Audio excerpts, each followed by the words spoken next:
Welcome to my high-tech video on meditation. My goal with you today is for you to view meditation in a brand new way, or just a new way. So you're going to hear some construction. You're also going to hear some birds. And I'm also going to be the furthest thing from perfect because meditation is not about perfection. In fact, I think it's not about anything. So I'm having this conversation with my brother, and I can tell that he's like stressed at the thought of meditation. Like his job is so demanding on him in so many ways, and I'm sure you can relate to this. Like the work that you do in the world is demanding you on so many levels.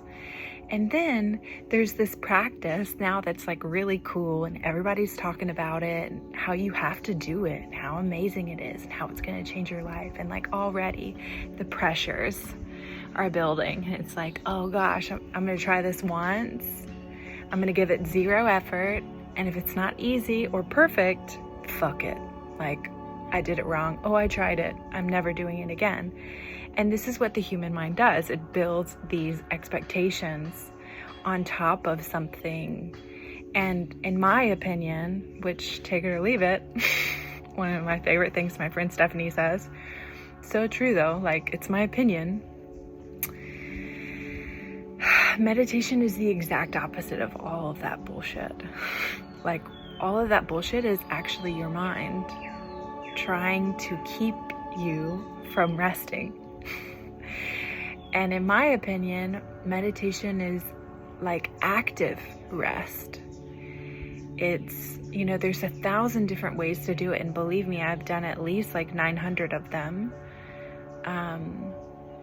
And what I have found over time, teaching meditation for like over 10 years now, is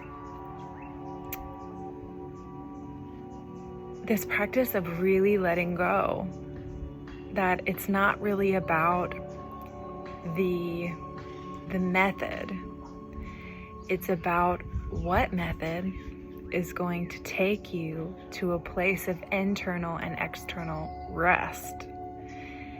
Sometimes repeating a mantra out loud or in your head is that process that takes your mind to internal rest. So your mind has something to think about. It's really good for anxiety. Like Om Namah Shivaya, Om Namah Shivaya, or like Om Namo, or Soham, Soham, Soham, Soham, Soham. You say it long enough, your mind gets to rest because it's repeating something. It's the same thing with kirtan. It's just practice of chanting is you repeat this mantra and it allows your mind to rest, which then allows your body to rest. And there's a lot of different ways to get the mind to rest. One way to get the mind to rest is to get the body to rest, but not everyone has that access point of the somatic.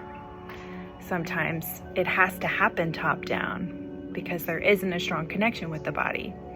So the practice of surrender, or really meditation, is active rest. It's like setting a timer for 2 minutes, where for that 2 minutes, you give yourself permission to do absolutely nothing. Nothing. That for 2 minutes or 5 minutes, 10 minutes, you have permission to think about nothing, to solve nothing, to create nothing, to do nothing, to have nothing, and that's like, that practice is really quite hilarious when you think about it, because like we psychologically, again, my opinion, psychologically, we want this level of freedom. We're like, I want to be free. And then we're free, and it's like, oh God, I don't know what to do with this. Like, what do I do with myself now that I'm free? And this practice is the same way. Like the moment you give yourself 5 to 10 minutes to rest, like active rest, to just lay there, close your eyes, do nothing, set a timer. Like maybe you nap, maybe you rest, maybe you have a moment, maybe you have a transcendental experience. Regardless, there's always a day or a moment or a year of moments where your mind is like, now that I have this space to do nothing, I'm going to come up with the most delicious ideas. Like, I'm going to think about this and I'm going to think about that. And like, oh gosh, do you remember 20 years ago when I didn't do that? Like, that's coming up. And so when that happens, maybe you journal afterwards about the things that come up. Maybe you let all of that be nothing. And sometimes the most brilliant insight comes when you give yourself permission to do nothing. I mean, that's how it is for me. It's like when I try to think my way through something, usually I end up in trouble. But when, and by trouble, I mean like, like this. Like, but how do I, And then when I put it down and I like swim for a few minutes or go for a walk or take a drive, when my mind is focused on something else, like, not dying in the car, these insights come. And ultimately, that's kind of what you want, right? So for now, let's do 1 minute. I'm going to keep time for 1 minute.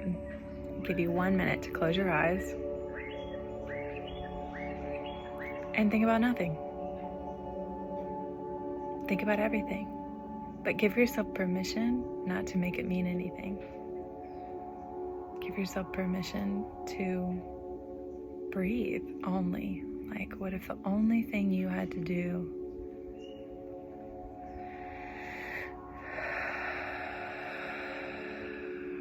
was breathe?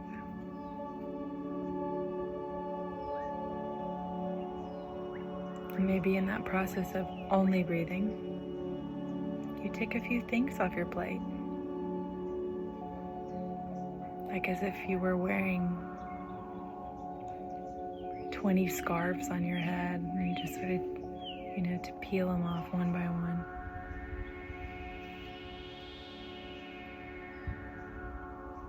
Good, that was a minute. Was that easy? Was it challenging? Did you lose time? We're coming up on a minute and a half now. Really, this is my goal here for you today, is to see meditation in a new way. I'm sending so much love. See you soon.